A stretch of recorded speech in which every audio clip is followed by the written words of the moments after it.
After the very serious tragedy of the Connecticut shootings, it's beyond my comprehension. But anyway, ever since then, I've been watching the news, kind of bounce around YouTube and stuff, and I see all the anti-gunners coming out of their holes again. Uh, if you're anti-gun, if you don't want to own a gun, I can appreciate that. That's your prerogative. But sit and think about this. We have gun-free zones in schools. Look what just happened. We have gun-free movie theaters.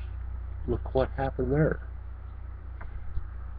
Most people don't pack a gun in church. Look what happens in religious areas.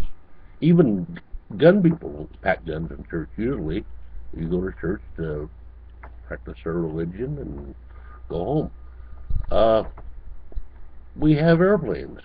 You can't even so much as talk about a gun while you're standing in line to get on one, much less carry one on there. We have gun-free airplanes. Look what happens. They fly into buildings. When are you people going to wake up? It's not the gun that's the problem. It's the person that picked the gun up for immoral purposes.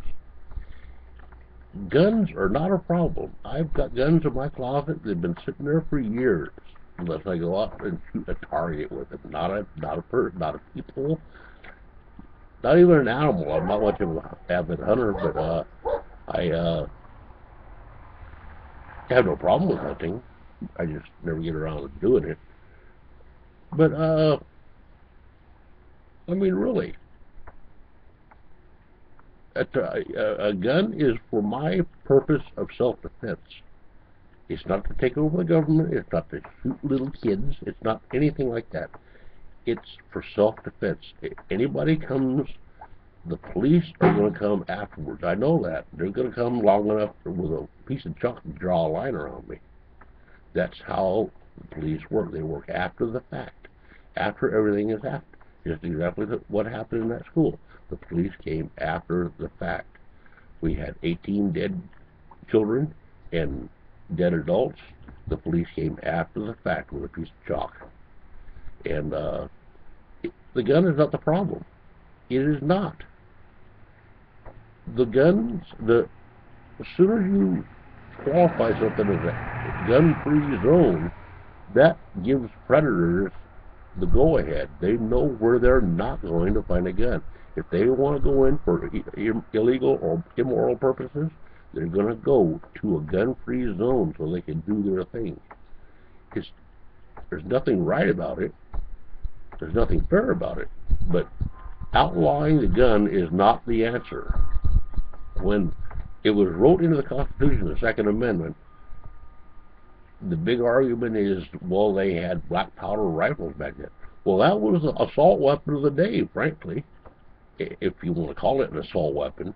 They talk about military guns. Military guns are not designed to kill people. They're designed to wound people. That is why, on a battlefield, you want to wound someone. You don't want to kill them, because if you wound them, you tied up three people. You've wounded him, and you got two people that have to carry him off. And so that's tied up three people right there that you don't have to fight. If you kill him, you just took one guy out.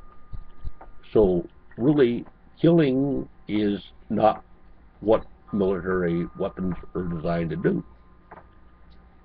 A semi-automatic military gun is no different than a semi-automatic civilian gun.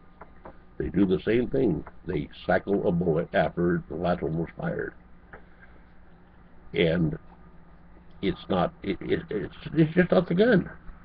It's the person. And besides that, the so-called assault weapons are not generally used in crime.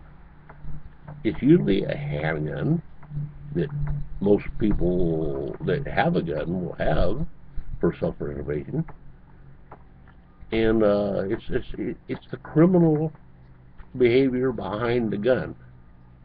That's my 2 cents worth. You can keep the change. Have a good day.